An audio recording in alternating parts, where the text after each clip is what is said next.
Hello mga sangkay, punta tayo sa taas at gusto kong magligpit ng aking mga gamit. At samahan niyo ako mga sangkay dito sa ano, second floor. Ito yung second floor namin. Ang third floor, yung duck dishes. So dito, akyat pa, isa pang ano. Dito makalat talaga sa ngayon dahil yung ibang ini-sort ko kasi yung mga gamit ko. At yung ibang mga sapatos na itapon ko na. Tapos yung mga gagamitin ko. Yung mga gagamitin ko pa hayan, dyan ko inilagay. Pero aayusin ko to. Ipakita ko lang sa inyo kung gaano kakalat dito sa, ito yung pinakataas na namin ito. Yan dyan, no?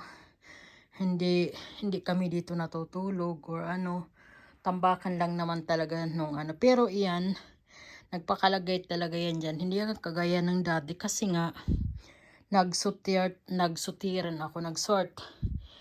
Ako ng mga bagay. Yan, yung electric fan namin nandyan. Pero dyan talaga yan. Pagdating ng winter.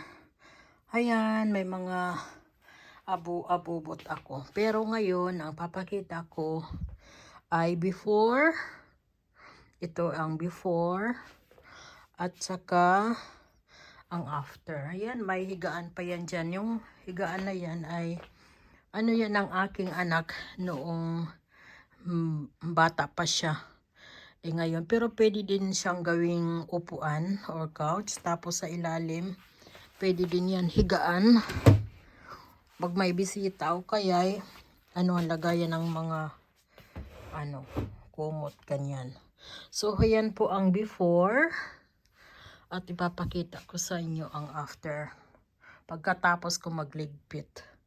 Gusto ko lang i-share ang before at saka after. So ayan yung aking mga decor. Pinag-aakyat ko na yung mga hindi ko kinailangan sa baba. Yung mga dekorasyon. So iligpit ko lang.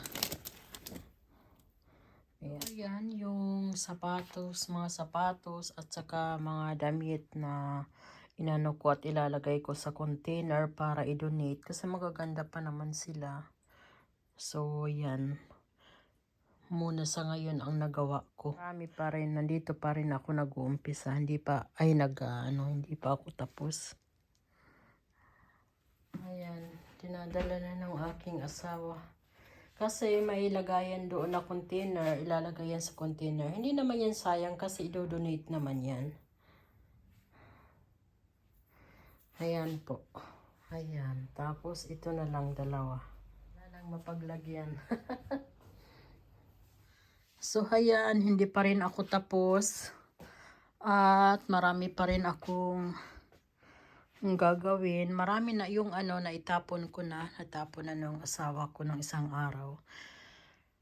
At kahapon wala akong ginawa kahapon mga sangkay dahil parang nahirapan akong magligpit lalo na sa mga kasi itong dito yung yung anak ko kailan lang niya kinuha yung mga gamit niya tapos yung mga gamit niya na kailangan niya nung umalis siya ay humawalay siya sa amin bali dinala niya tapos yung kindatsema niya or yung room niya dati nung nandito pa siya nakatira ay doon sa baba. So ang ginawa ko, yung mga gamit niya, inakyat ko yan dito, inilagay ko sa mga karton. Tapos itong nakaraang araw, yun pinagtitingnan ko kung ano pang dapat itapon or yung mga hindi na niya kailangan kasi ko yan sa kanya, pinasort ko sa kanya na yung mga gamit na gusto mong gamitin pa, dalhin mo, yung mga hindi nagagamitin ay iiwan mo dito at ako nang bahala magtapon. So ngayon nakita ko yung mga ng anak ko, yung mga laruan, ng mga maliit pa siya, tapos yung mga pinaglalaroan niya dati. Yung parang naano ako bilang isang ina. Parang nasasaktan ako na itapon. Naisip ko, nakikita ko nung maliit pa siya na pinaglalaroan niya. Minsan kasama niya ako maglaro. Tapos ngayon itatapon ko. Parang hindi madali sa akin na itapon ba. Kaya na-stop muna yung aking okay lang naman na dahan-dahan lang yung pagbawas natin, hindi naman tayo nagmamadali. Pero yun nga, kaya hindi ako kahapon or nung isang araw hindi pa rin ako nagtatapon, ay itinuloy yung paglinis dito. Kasi nga parang iwan ko. Pero kailangan ko talaga yan, ko na lang, inire-ready ko lang yung sarili ko na tanggapin na malaki na yung anak ko, hindi naman natin yan maibabalik. Pero nandoon pa rin yung emotional na na para bang masakit bilang isang nanay. Ewan ko kung mayroon kayong ganon, pero ako parang parang nasasaktan ako na itatapon ko yung mga gamit niya. Kagaya niyan, mga books niya, mga laruan, may mga pencil pa niyan. Tapos ito yung kanyang mga books noong mga niya, tapos ngayon ayaw na niya. Bag na ito, dito ko inalagay yung kanyang mga hindi ito kasali, inalagay ko lang yan dyan. Yung mga niya, tingnan nyo, mga laruan niya, yung mga ganyan-ganyan, kasi yung mga mahilig siya nung maliit pa siya. Parang ako yung nangihinayang kasi mahilig yan siya sa mga ganyan, mga laruan, mga maliliit. Ayan, mga teddies. Tapos ito din nakalagay din. Nilagay ko lang kasi pwede naman yan i-donate sa isang container. I-donate ko na lang. Tapos ito mga laruan din yan sa loob. Yan, dyan ko na lang ilagay para isang lagay lang sa container ba. So makalat pa talaga ngayon sangkay kasi nga hindi pa ako tapos. Marami pa akong mga kailangan gawin.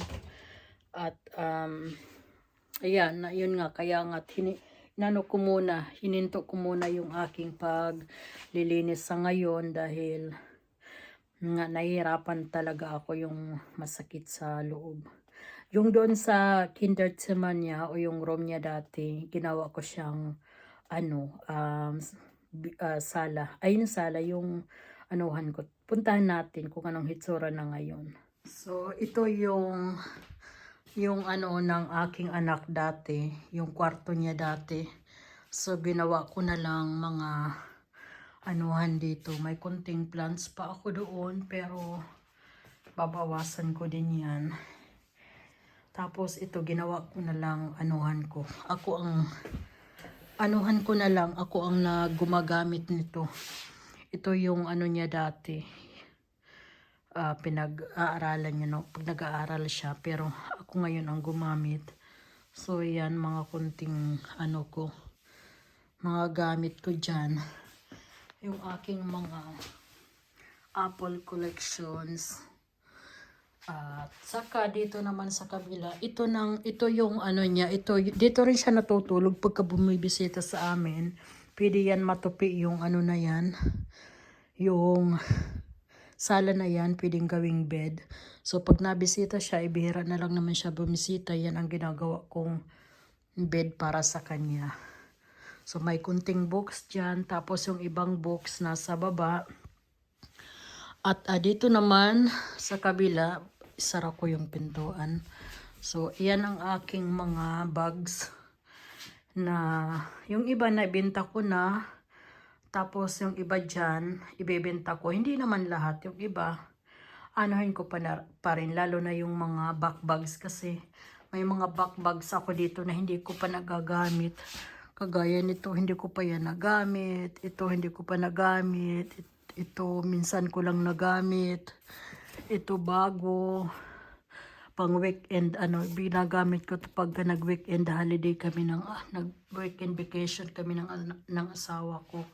Tapos iyang mga handbags ko, hindi ko naman siya nagagamit lahat. Kasi may paborito naman akong bags na sa baba.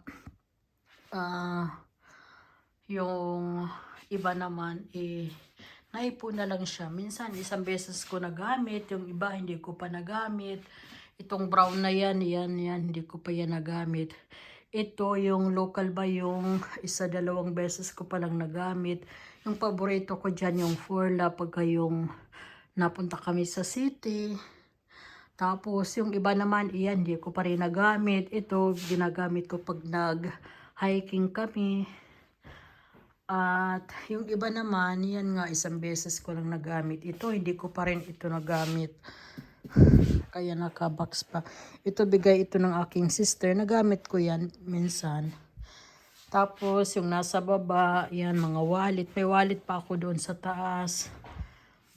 Kasi sa taas yan na yung mga, ko yan dati, mga bags. Binaba ko lang.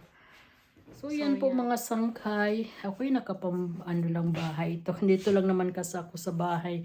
Kaya hindi na ako nagpaganda. So, yan po. Importante, nakapag-toothbrush, nakaligo.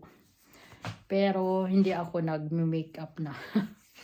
So, mga sangkay, maraming salamat sa panonood. Hanggang sa susunod ko na lang ulit na vlog. Bye-bye. Ako po sa Pearl. God bless.